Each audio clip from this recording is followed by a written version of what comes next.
আজ রবিবার, সাপ্তাহিক ছুটির দিন। সবাই বাড়িতে রয়েছে।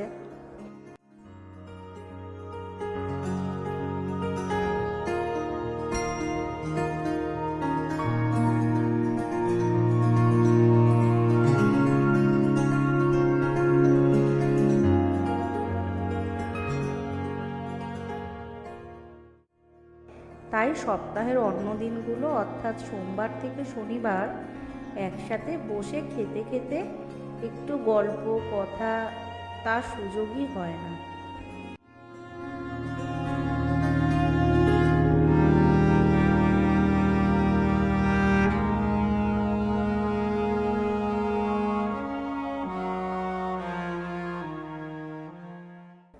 ছেলে চলে যায় স্কুল, হাজবেন্ড চলে যায় অফিসে, সবার তাড়া থাকে, কোনো রকমে একটু খেয়েই বেরিয়ে যায়।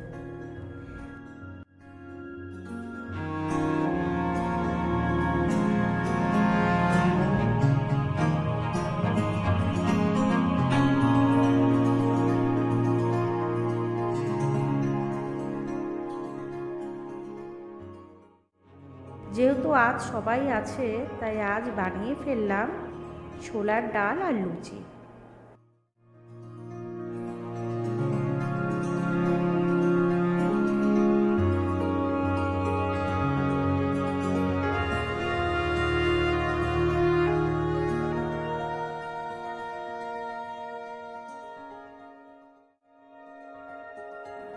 সকালের ব্রেকফাস্ট, সবাই মিলে একসাথে বসে গল্প কথার সাথে সাথে একটু খাওয়া দাওয়া, এর আনন্দটাই আলাদা।